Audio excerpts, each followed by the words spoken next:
It's official. After 4 years of negotiations, 616 pages of legislation, and more political drama than a Washington thriller, Senator Cynthia Lummis has just confirmed the Senate will vote on the Clarity Act next week. This is the bill that could finally give crypto a real regulatory framework in the United States. And it's happening right before the August 7th recess, the last window before midterm elections consume everything.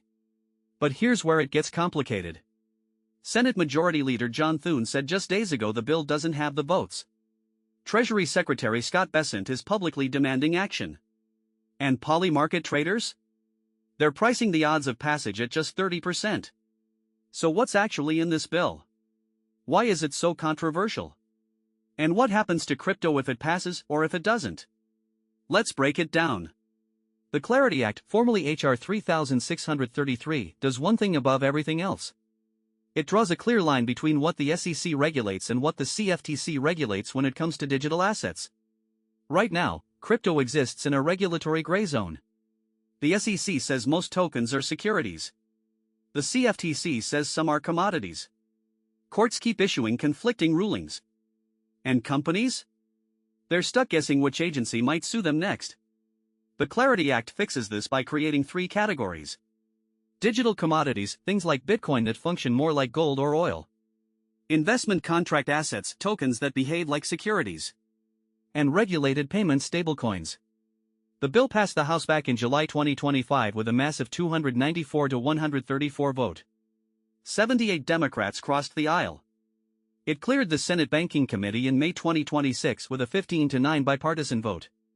But the Senate floor is a different beast entirely. You need 60 votes to overcome a filibuster. Republicans have 53 seats. That means Lummis needs at least 7 Democrats to say yes.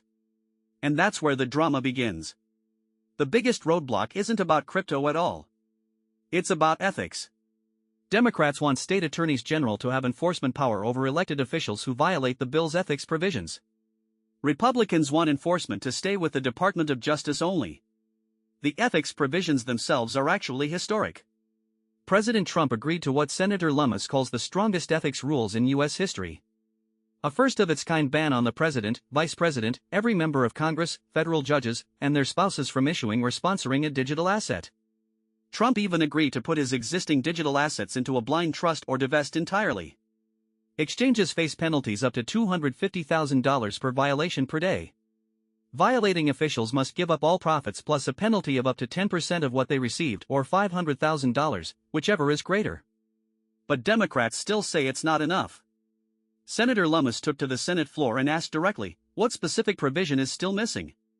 She said continued delay without a specific ask amounts to a deliberate decision to run out the clock and kill the bill. Now, Senators Tillis, Lummis, and Gallego are finalizing a compromise. The reported deal would let state attorneys general sue the Department of Justice for failure to enforce a middle ground that could unlock the Democratic votes needed. This isn't just a legislative fight anymore. It's a full-scale pressure campaign. Treasury Secretary Scott Bessent posted on X demanding the Senate vote immediately. He accused Democrats of blocking the bill because they fear Senator Elizabeth Warren and what he called her anti-crypto army. And the endorsements are piling up. This isn't just crypto companies anymore. BlackRock, Charles Schwab, Fidelity, Goldman Sachs, Franklin Templeton. Together, these firms represent more than $35 trillion in assets under management. The National Fraternal Order of Police reversed its opposition and endorsed the bill. The Major Cities Chiefs Association backed it. All 50 state credit union leagues are on board. Lummis pointed out that the bill contains more than 30 Democrat-driven edits in Title I alone. 3 entirely new titles were added at Democrats' request, 23 sections targeting illicit finance, sanctions compliance for DeFi, and new authority against platforms facilitating money laundering for Russia, Iran, and North Korea. The bill also adds $150 million in new FinCEN funding and another $150 million for the CFTC. Lummis's argument is simple: Democrats got nearly everything they asked for. What more do they want? So what happens if the Clarity Act doesn't pass? SEC Chairman Paul Atkins went on CNBC and said his agency is ready, willing, and able to come out with rules that address the same issues as Clarity. The SEC has already released a token taxonomy classifying which cryptocurrencies are commodities versus securities. But here's the catch. Agency rules can be reversed by the next administration. A bill signed into law is codified, much harder to overturn. That's why the industry wants Congress to act, not just the SEC. And the clock is ticking. The Senate recess starts August 7th. After that, midterm elections consume the calendar. If clarity doesn't pass now, it likely doesn't pass until 2027 at the earliest. Meanwhile, the rest of the world isn't waiting. Europe has MiCA. The UAE, Singapore, Hong Kong, they're all building clear frameworks.